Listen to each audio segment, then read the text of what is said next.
అందరికీ నమస్కారం. నా పేరు రమ. ఫ్రెండ్స్, హాస్పిటల్‌కి వెళ్ళడం వల్ల వీడియోస్ లేట్ అయ్యాయి. ఈరోజు ఛానల్‌కి ఒకటే వీడియో వస్తుంది గమనించగలరు. 'ఏడడుగుల పయనం' సీజన్ 2 52వ భాగం. రచయిత కన్నమ్మ గారు. ఫ్రెండ్స్, కథ చదవడం స్టార్ట్ చేసిన వెంటనే లైక్ చేయండి, హైప్ చేయండి. మను అరుణ్‌ని తన కోడలు చేసుకోవాలని అనుకున్నారా అన్నట్టు ఆశ్చర్యంగా చూస్తుంది. మను చూపులు అర్థమయ్యి, అవును వదినా. డ్యాడీ నిన్ను చూసిన ఫస్ట్ డేనే అన్నయ్యతో అన్నారు నిన్ను చేసుకుంటే బావుంటుందని. అదే నిజమై నువ్వు మా అన్నయ్యకి జతయ్యావని నవ్వుతూ అంటుంది. మను ఆ మాటకి మధు వైపు చూస్తుంది. డ్యాడీ ఇవన్నీ ఇప్పుడెందుకు మాట్లాడడం అని అంటాడు మధు. ఇప్పుడు నేనేం తప్పు మాట్లాడలేదు కదా మధు అని అంటారు అరుణ్. మధు కానీ అని అంటుంటే, నువ్వు కాసేపు సైలెంట్‌గా ఉండు. నేను నా కోడలితో మాట్లాడాలి అని అంటాడు అరుణ్. నీకు వాడి గురించి ఎంతవరకు తెలుసో నాకు తెలియదు కానీ, చెప్పాల్సిన బాధ్యత మాకు ఉంది అని అంటారు అరుణ్. మను అరుణ్ మాటలు వింటూ ఉంటుంది. వాడు ఒక పట్టాన ఎవరికీ అర్థం కాడు తల్లి. అందరూ వాడిని కాంప్లికేటెడ్ అని అనుకుంటారు కానీ, వాడిని అర్థం చేసుకుంటే మాత్రం వాడు చాలా మంచివాడమ్మా. నిన్ను చూడగానే మీరిద్దరూ ఒకరిని ఒకరు అర్థం చేసుకుంటారనే నమ్మకం నాలో ఏర్పడింది. అందుకే వాడిని అడిగితే చూద్దామని అన్నాడు. కానీ ఇలా మాకు చెప్పకుండా పెళ్లి చేసుకుంటాడని అనుకోలేదు అని అంటారు అరుణ్ గారు నవ్వుతూ నార్మల్‌గా. మను నీకే కాదు మావయ్య, ఆయన నాకు కూడా నన్ను పెళ్లి చేసుకుంటున్నట్టుగా చెప్పలేదు అని అంటూ మధు వైపే సీరియస్‌గా చూస్తుంది. అరుణ్ నవ్వుతూ నీ గురించి అంతా వాడు చెప్పాడమ్మా. నీకు వాడి మీద కోపం ఉండడంలో న్యాయం ఉంది. ఈ విషయంలో నేను నీకే సపోర్ట్ చేస్తాను. నువ్వెప్పుడు వాడిని హస్బెండ్‌గా యాక్సెప్ట్ చేయాలని అనుకుంటావో అప్పుడే చెయ్యి అని అంటారు అరుణ్. మను ఆ మాటకి ఏమనకుండా సైలెంట్ అవుతుంది. అజిత అందరి కోసం స్వీట్ చేసి తీసుకొని వస్తుంది. నలుగురు తింటూ మాట్లాడుకుంటూ ఉంటారు. మను మీరింటికి రాకుండా ఇక్కడికి వచ్చారేంటి మావయ్య అని అడుగుతుంది అరుణ్‌ని. నిన్ను కోడలిగా ముందు ఈ ఇంట్లో చూడాలని డ్యాడీ కోరిక వదినా. అందుకే అని అంటుంది అజిత. మను ఏంటి అంత స్పెషల్ అన్నట్టుగా చూస్తూ ఉంటే, ఈ ఇంట్లోని నేను ఇంకా మీ అత్తయ్య కలిసి మా లైఫ్‌ని స్టార్ట్ చేశామని అంటాడు అరుణ్. మనుకి అప్పుడు మధు ఎందుకు ఆఫీస్‌కి దూరంగా ఉన్న ఈ ఇంట్లో ఉంటున్నాడు అనే విషయం అర్థమవుతుంది. మాకు మా అమ్మతో ఉన్న ఏకైక జ్ఞాపకం ఈ ఇల్లు మాత్రమే. అందుకే నాకు ఈ ఇల్లంటే చాలా ఇష్టమని అంటాడు మధు. చాలు చాలు. మీరిద్దరూ సెంటి అయ్యి, మా వదినను కూడా సెంటి అయ్యేలా చేస్తున్నారని అంటుంది అజిత. మధు, అరుణ్ ఆ మాటకి చిన్నగా నవ్వేస్తారు. చాలా సేపు వాళ్ళతో మాట్లాడి, డిన్నర్ చేసి విక్రమ్ వాళ్ళింటికి వెళ్ళాలి అని అనుకుంటే, మధు, మనుని ఆ రోజు అక్కడే ఉందామని దీనంగా కోరాడు. కానీ మనుకి ఇష్టం లేక ఇంట్లోకి బయలుదేరారు. అరుణ్ ఇంకా అజిత కూడా తనని ఫోర్స్ చేయలేదు. వాళ్ళు మార్నింగ్ వస్తామని చెప్పడంతో ఇంటికి స్టార్ట్ అయ్యారు ఇద్దరు. దివి ప్రమాదంలో ఉందని అర్థమవుతోంది. అసలు వాళ్ళకి తనకి ఏంటి సంబంధం? ఎందుకు దివిని టార్గెట్ చేశారు? ఈ విషయం గురించి తెలుసుకోవాలి. దివిని అడగాలి. తనకి ఏం జరగకుండా చూసుకోవాలి అని అనుకుంటూ అర్ధరాత్రి అవ్వడంతో అటూ ఇటూ అంతా తిరుగుతూ మెల్లిగా 2 గంటలకేమో ముంబైలో ఉన్న అతని ఫ్లాట్‌కి చేరుకుంటాడు ధీరజ్. అప్పటికే అతను సస్పెండ్ అయిన విషయం అందరికీ కూడా తెలిసిపోయింది. మీడియా మొత్తం అదే పెద్ద ఫ్లాష్ న్యూస్‌లా అయిపోయింది. డిసిప్లిన్ కమిటీలో మెయిన్‌గా ఐడల్‌గా నిలిచే మేజర్ ధీరజ్ డిసిప్లినరీ యాక్షన్ కింద సస్పెండ్ అయినట్టుగా తెలుస్తోంది. నిజంగానే సస్పెండ్ అయ్యారా? లేదా ఇది ఒక కొత్త అధ్యాయానికి దారితీస్తుందో అని కనుక్కోవడానికి రా హెడ్ విశ్వ గారిని తెలుసుకుంటే, ధీరజ్ తన సబార్డినేట్స్‌ని తప్పుదోవ పట్టించినట్లు, అలానే అతని నిర్లక్ష్య ధోరణి వల్ల చాలామంది ప్రాణాలు రిస్క్‌లో పడినట్టయింది అని, అందుకే అతన్ని సస్పెండ్ చేసినట్టుగా ఈవినింగ్ విశ్వ గారు వెల్లడించారు. ధీరజ్ ఆ న్యూస్ చూస్తూ సోఫాలో వెనక్కి వాలి, దివి కూడా ఈ న్యూస్ చూసి ఉంటుంది కదా!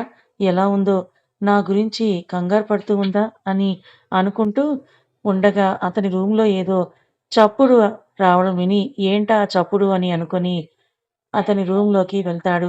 ఎవరై ఉంటారా అని అనుకుంటూ మెల్లిగా వెళ్లి డోర్ ఓపెన్ చేసి చూసిన అతను షాకయ్యాడు. అక్కడ దివి పడుకొని ఉంది. అది కలా, నిజమా అనేది అతనికి అర్థం కాలేదు. మెల్లిగా అడుగులు వేస్తూ ఆమె దగ్గరికి చేరుకుంటాడు. దివి, దివి ఇక్కడా అని ఆశ్చర్యపోతూ ఆమె వైపే చూస్తూ తన పక్కకి వెళ్ళి కూర్చుంటాడు. ఆమె చేతిని అతని చేతిలోకి తీసుకుంటాడు. ఆమె స్పర్శని బట్టి అతను కల కనడం లేదని, తను నిజంగానే వచ్చింది అని అర్థమవుతుంటే అతని మనసు ఉప్పొంగింది. దివి అలసిపోయి పడుకుంది అని తన మొహం చూస్తేనే అర్థమవుతోంది. అలసటగా ఇంకా దిగులుగా పడుకున్న దివి మొహం చూడగానే అతనికి తన వల్ల దివి ఎంతగా స్ట్రెస్ తీసుకుంటుందో అని బాధగా అనిపించింది. అక్కడ ఉండలేక ఆమె చెయ్యి వదిలి వెళ్ళిపోతుంటే అతని చేతిని గట్టిగా పట్టుకుంది దివి. అతని చెయ్యి ఆమె చేతిలో బిగుసుకోవడంతో తను లేచిందేమో అని అనుకుని ఆమె వైపు తిరిగి చూశాడు. తను ఇంకా కళ్ళు మూసుకునే ఉంది. ధీరజ్‌కి ఆమె నిద్రలో పట్టుకుంది అని అర్థమయ్యి మెల్లిగా విడిపించుకోవడానికి ప్రయత్నం చేశాడు. కానీ దివి ఆ చెయ్యి ఎక్కడ చెయ్యి జారిపోతుందో అని ఇంకా గట్టిగా పట్టుకుంది. ఆమె అలా చేసేసరికి తన నుండి విడిపించుకోవాలని అనిపించక తన పక్కన కూర్చున్నాడు. 5 నెలల ఉండడంతో పెరిగిన పొట్ట వైపే చూస్తూ ఇంకో చేత్తో మెల్లిగా పొట్ట మీద నిమిరాడు ధీరజ్. దివి మొహం చూస్తూ నా కోసం వచ్చావా? ఏ నాకేదైనా అయ్యిందేమోనని భయపడ్డావా? అందర్నీ వదిలి వచ్చావు. ఎవరు నిన్ను ఏమీ అనలేదా? ఒకదాన్ని ఈ టైంలో నిన్ను అలా ఎలా పంపించారు? అసలు ఏమని చెప్పొచ్చావు? అని అనుకుంటూ తన వైపు ప్రేమగా చూస్తాడు ధీరజ్. దివికి నిద్రలో జరుగుతూ ధీరజ్ చెయ్యి తన చెంప కింద పెట్టుకొని గట్టిగా పట్టుకొని పడుకుంటుంది. ఏంటి ఇంతగా పడుకుంది? నేను వచ్చింది కూడా తెలియడం లేదు కదా తనకి. హ్మ్. బాగా అలసిపోయినట్టుంది. ముందే ప్రెగ్నెన్సీలో కొంతమందికి ఊరికే నిద్ర వస్తూ ఉంటుంది అని అంటారు. దివికి కూడా అలానే ఉన్నట్టుంది అని అనుకుంటూ ఆమెనే చూస్తూ రాత్రంతా గడుపుతాడు ధీరజ్.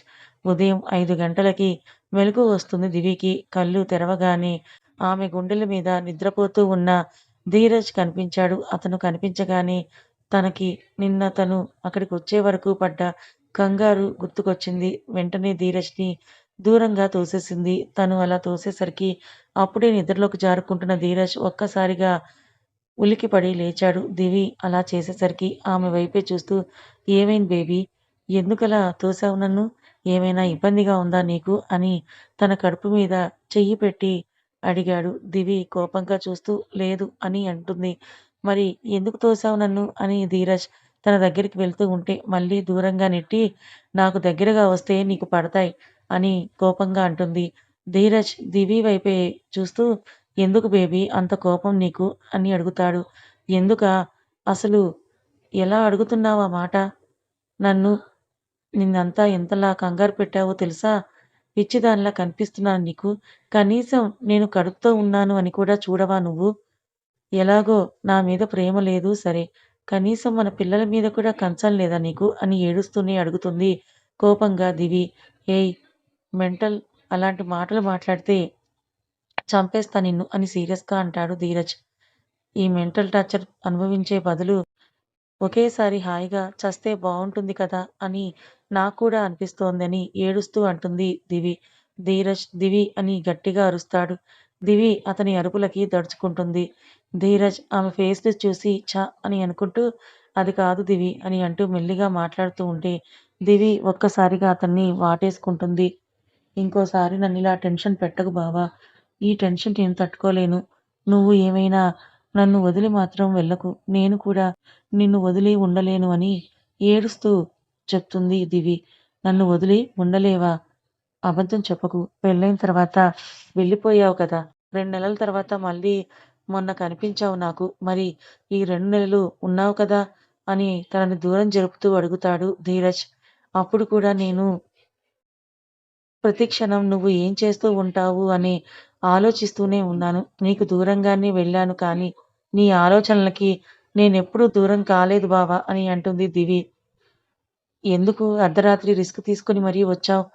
అని ఆమె కన్నీళ్ళని తుడుస్తూ అడుగుతాడు ధీరజ్. నిన్ను చూడకపోతే నా ప్రాణం పోతుందేమో అని అనిపించింది. అందుకే వచ్చాను అని అంటుంది దివి. ధీరజ్ కానీ నన్ను చూడకుండానే పడుకున్నావు కదా అని నవ్వుతూ అంటాడు. నేను ఇంటికి ఎలా వచ్చానో కూడా నాకు తెలియలేదు. అంతగా నా మైండ్ పని చేయలేదు తెలుసా? ఇంట్లోకి వచ్చి బెడ్ మీద జస్ట్ వాలాను అంతే. కానీ నిద్రపోయానని అంటుంది దివి. ధీరజ్ నవ్వుతూ నాకేమైనా అవుతుందని కంగారు పడ్డావా? అని అంటాడు. హా! చాలా భయమేసింది బావ. నువ్వు నాతో ఎలా ఉన్నా పర్వాలేదు కానీ నా పక్కనే ఉండు చాలు. నన్ను ఒంటరిగా వదిలి ఎక్కడికి వెళ్ళకు అని అంటూ ధీరజ్ కాలర్‌ని పట్టుకొని అతన్ని దగ్గరగా లాక్కొని అతని కళ్ళల్లోకే చూస్తూ అంటుంది దివి. ధీరజ్ ఆమెని అలానే చూస్తుంటే అర్థమవుతోందా నేను చెప్పేది అని అంటుంది దివి. ధీరజ్ ఆమె వైపే చూస్తూ అది జరగదు దివి అని అంటాడు. దివి ఎందుకు జరగదని కోపంగా అడుగుతుంది. నువ్వు నాతో ఉండడం నాకు ఇష్టం లేదు కాబట్టి అని అంటాడు. అబద్ధం చెప్పకు. నేను ఉండడం ఇష్టం లేదు అంటే నేను నమ్ముతాను అని అనుకోకు అని గట్టిగా అంటుంది దివి. నువ్వు మెల్లిగా మాట్లాడు దివి. ఊరికే అలా అరవకు. నేనిక్కడే ఉన్నాను కదా! నువ్వు అలా అరవడం కడుపులో బేబీస్‌కి మంచిది కాదు అని ఆమె కడుపు మీద చెయ్యి వేసి అంటాడు ధీరజ్. దివి ధీరజ్‌ని దూరంగా తోసి ఎందుకిలా చేస్తున్నావు బావ? ఎందుకు ఊరికే నన్ను ఏడిపిస్తూ ఉంటావు? ప్రేమించిన అమ్మాయిని ఎవరైనా ఇంతలా బాధ పెడతారా? అని అడుగుతుంది దివి. నన్ను ప్రేమించావు కదా! అందుకే ఇలా ఉండక తప్పదని అంటాడు ధీరజ్. అసలు నువ్వు ఏం చెయ్యాలని అనుకుంటున్నావు? అని అడుగుతుంది దివి. ధీరజ్ నవ్వుతూ నీకు దూరంగా ఉండాలని అనుకుంటున్నా. అందుకే విడాకులిద్దామని అనుకుంటున్నా అంటాడు. దివి కోపంగా ధీరజ్ చెంప మీద కొడుతుంది. ధీరజ్ అతని చెంప మీద చెయ్యి వేసుకొని దివి వైపే చూస్తాడు. దివి ఎప్పుడూ కనిపించినంత కోపంగా అతనికి కనిపిస్తూ ఉంటుంది. తన కళ్ళు ఎర్రగా మారిపోయాయి. దివి కోపంగా ఇంకోసారి నీ నోటి నుంచి ఆ మాట వస్తే నేను నిన్ను ఏమీ అనను. నేనే చచ్చిపోతాను. అప్పుడు ఎవరి గురించి నేను ఆలోచించను. నేను కడుపుతో ఉన్నానా? లేదా విక్కీ వాళ్ళు బాధపడతారా అని కూడా చూడను. జస్ట్ చస్తాను అంతే అని వేలు చూపిస్తూ అతన్ని బెదిరిస్తూ అంటుంది దివి. ఏంటే బెదిరిస్తున్నావు? నేను నీకు ముందే చెప్పాను కదా! నా మోజు తీరే వరకే నీతో ఉంటాను అని. నాకు నీ మీద మోజు తీరిపోయింది. అందుకే నిన్ను వదిలేస్తున్నానని గట్టిగా అంటాడు ధీరజ్. త్వరలో చచ్చిపోతావని ఈ మాట అంటున్నావా బావా? అని బాధగా చూస్తూ అంటుంది ధీరజ్‌తో దివి. ధీరజ్ ఆ మాటకి షాకింగ్‌గా ఆమె వైపే చూస్తాడు. నాకెలా తెలిసింది అని అనుకుంటున్నావా? ఏ? నువ్వు చెప్పకపోతే నేను తెలుసుకోలేనా ఏంటి? అని అంటుంది దివి. ధీరజ్ దివి వైపే చూస్తూ ఉంటాడు. నాకు శ్రీరామ్ అన్నయ్య ద్వారా అన్ని విషయాలు నాకు తెలిసాయి. అన్నయ్య నాకంతా చెప్పాడు. కానీ నువ్వు ఎందుకు నాకు చెప్పలేదు? ఎందుకు? ఎప్పుడూ నాతో ఏమీ చెప్పవు. అసలు నాతో శరీరం తప్ప ఇంకేమీ పంచుకోవా నువ్వని బాధగా ఏడుస్తూ అడుగుతుంది దివి. ధీరజ్ ఆ మాటకే దివి వైపు కోపంగా చూస్తాడు. నువ్వు కోపంగా చూసినా సరే అదే నిజం కదా! అని గట్టిగా అంటుంది దివి. ధీరజ్ ఏమీ మాట్లాడకుండా మౌనంగా వెళ్ళిపోతుంటే అతని చేతిని పట్టుకొని తన వైపుకి ఫోర్స్‌గా తిప్పుకొని, "ఎందుకు మాట్లాడవు? ఈరోజు ఏది ఏమైనా సరే నువ్వు నాకు ప్రతి ప్రశ్నకి సమాధానం చెప్పాలి. చెప్పి తీరాలి. అసలు చచ్చేవాడివి చావకుండా ఎందుకు నా మెడలో తాళి కట్టావు? ఎందుకు నన్ను నీ భార్యని చేసుకున్నావు? అలానే వదిలేసి ఉంటే నేను బ్రతికేదాన్ని కదా! మనం కలిసినా సరే ప్రెగ్నెన్సీ రాకుండా జాగ్రత్త పడితే ఇప్పుడు ఎందుకు నాకు ఈ కడుపొచ్చేలా చేశావు? ఎందుకు ఇప్పుడు నన్ను ఇంతలా బాధ పెడుతున్నావు? ఎందుకు? ఎందుకు? ఎందుకు? అని అంటూ అతని కాలర్ పట్టుకొని గట్టిగా అడుగుతుంది దివి. ఆమె కోపంగా అడుగుతోంది కానీ ఆమె కళ్ళల్లో నుండి నీళ్లు మాత్రం ఆగడం లేదు. ధీరజ్ ఆమె కళ్ళల్లోకే తిరిగే నీళ్ళని చూస్తూ ఎందుకే ఏడ్చి నన్ను కట్టేస్తావు? సమాధానం లేని ప్రశ్నలు అడిగి ఎందుకు నన్ను మాట్లాడనివ్వకుండా చేస్తున్నావు నువ్వు అని అంటాడు. నిజంగా నా ఏడుపు నిన్ను కట్టేస్తే నువ్వెప్పుడూ నా బాధ చూడాలని అనుకోవు కదా బావా! అని అడుగుతుంది దివి. నీ బాధకి కారణమే నేను కదా! అందుకే నేనే నీకు దూరంగా ఉంటే నీకేం బాధ ఉండదు కదా! అని అంటాడు ధీరజ్. మరి నా సంతోషం కూడా నువ్వే కదా బావా! అది ఎందుకు నువ్వు ఆలోచించడం లేదు అని అంటుంది దివి. నిన్ను నేను ఎప్పటికీ సంతోషపెట్టలేను అని అంటాడు ధీరజ్. నువ్వు సెపరేట్‌గా నన్ను హ్యాపీ ఫీల్ అయ్యేలా చేయాల్సిన అవసరం ఏమీ లేదు బావ.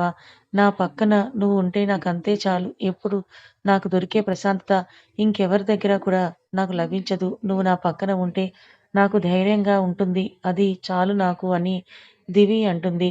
త్వరలో చనిపోయేవాడి దగ్గర ఇవేవీ ఉండవు దివి అని అంటాడు ధీరజ్.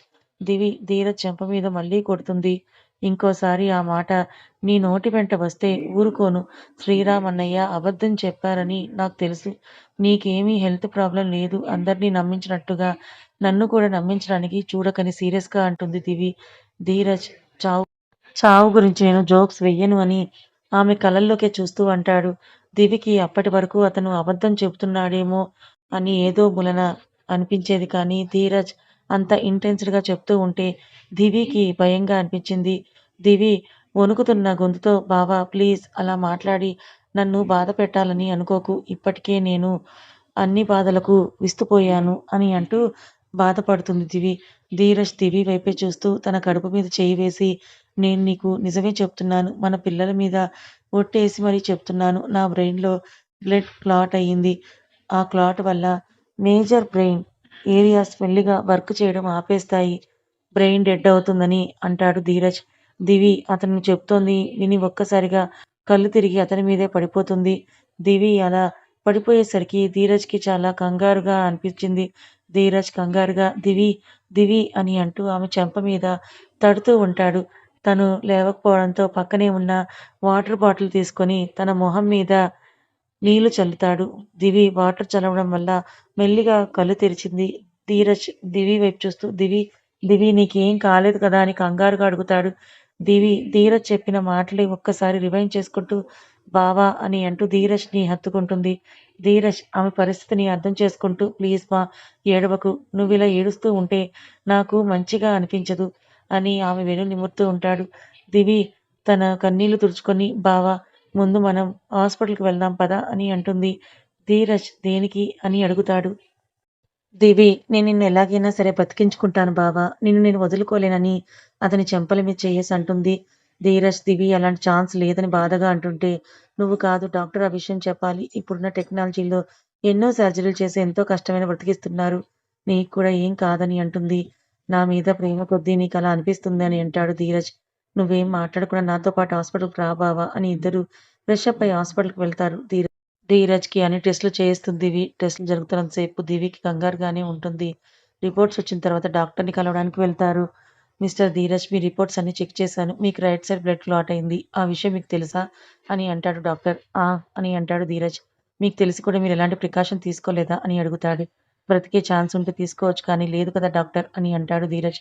అలా మీకెవరు చెప్పారు? బ్రెయిన్ ట్యూమర్ వచ్చిన వాళ్ళే బ్రతుకుతున్నారు. ఇది జస్ట్ క్లాట్ మాత్రమే కదా! అని సింపుల్‌గా చెప్తాడు డాక్టర్. అయితే నేను బ్రతికే ఛాన్స్ ఉందా డాక్టర్? అని అడుగుతాడు. డెఫినెట్‌లీ ఉంది మిస్టర్ ధీరజ్ అని ఆయన అంటుంటే ధీరజ్ ఫేస్ హ్యాపీ అవుతూ ఉంటుంది. కానీ డాక్టర్ ఏదో చెప్పడం లేదని డాక్టర్ ఫేస్ చూసి అర్థం చేసుకున్న ధీరజ్ మీరు ఇంకేదైనా చెప్పాలా డాక్టర్? అని అంటాడు. డాక్టర్ హా! అన్నట్టు తలుపుతూ మీరు బ్రతికే అవకాశం ఉంది. కాకపోతే అందులో ఒక రిస్క్ ఉందని అంటాడు. ఎలాంటి రిస్క్ డాక్టర్? అని అడుగుతుంది దివి. ఇలాంటి కేసెస్‌లో ఆపరేషన్ చేసి క్లాట్ తొలగిస్తారు కానీ, అలా ఆపరేషన్ చేసే టైంలో చాలామంది బ్రెయిన్ డెడ్‌తో చనిపోయారు. లేదా కోమాలో ఉంటారు. డెడ్లీ ఎక్కడో 1% పేషెంట్స్ మాత్రమే మళ్ళీ నార్మల్ అవుతున్నారని అంటాడు. దివి ఆ మాట విని కంగారుగా ధీరజ్ చెయ్యి పట్టుకుంది. ధీరజ్ ఇంకో చేత్తో ఆమె చెయ్యి మీద తట్టి ఏమీ కాదన్నట్టు ధైర్యం చెప్తాడు. ఆపరేషన్ చేయాలని అనుకున్న మీ మైండ్ చాలా స్టేబుల్‌గా ఉండాలి. బీపీ కంట్రోల్‌లో ఉండడం చాలా అవసరం. మీకు సిద్ధంగా ఉంటే ఆ 1% మందిని కాపాడిన డాక్టర్‌నే సర్జరీకి పిలిపిస్తాం. మీకు ఓకే అని అనుకుంటే ఈ ఆపరేషన్ చేయడానికి మెడికేషన్స్ ఇస్తానని అంటాడు డాక్టర్. ధీరజ్ ఓకే డాక్టర్ అని అనడంతో డాక్టర్ అతనికి మెడిసిన్స్ రాసిస్తాడు. కార్‌లో దిగులుగా ఉండడంతో ధీరజ్ ఆమె వైపు చూస్తూ ఇంకా ఎందుకు దిగులుగా ఉన్నావని అంటాడు. దివి ఏం లేదు బావ అని విండో నుంచి బయటకు చూస్తుంది. ఆమె కళ్ళల్లో నుంచి నీళ్లు వస్తూనే ఉన్నాయి. ధీరజ్‌కి తన మనసులో ఏం రన్ అవుతుందో అర్థమై తనని కదిలించలేకపోయాడు. ఇద్దరూ ఇంటికి చేరుకున్నారు. దివి అతనితో ఏం మాట్లాడకుండా వెళ్లి సోఫాలో కూర్చొనుంటే ధీరజ్ తన కోసం జ్యూస్ తీసుకొని వచ్చాడు. ఆమె చేతికి జ్యూస్ ఇస్తూ "నువ్విలా ఏడిస్తే నాకేదోలా ఉంది దివి" అని అంటాడు ధీరజ్. దివి అతని వైపు చూడకుండా చేతిలోని జ్యూస్ తీసుకొని "ఎన్నో రోజుల నుంచి ఏడుస్తూనే ఉన్నాను. నువ్వు చూస్తూనే ఉన్నావు కదా! కొత్తగా ఏం చూడడం లేదు కదా!" అని అంటుంది. ధీరజ్ ఆమె ముందు కూర్చొని ఆమె ఒడిలో తల పెడతాడు. దివి తనకు తెలియకుండానే అతని తలలో చెయ్యి పెట్టి నిమురుతూ ఉంటుంది. "నువ్వు నన్నింతలా ఎలా ప్రేమిస్తున్నావో నాకు అర్థం కావడం లేదు. ఒకవైపు నా మీద ఉన్న కోపం నిన్ను బాధ పెడుతుంటే, ఇంకోవైపు నా మీద ఉన్న ప్రేమ నన్ను దగ్గరకు తీసుకోమని అంటోందా?" అంటాడు. దివి బాధగా ఏం మాట్లాడకుండా ఉంటుంది.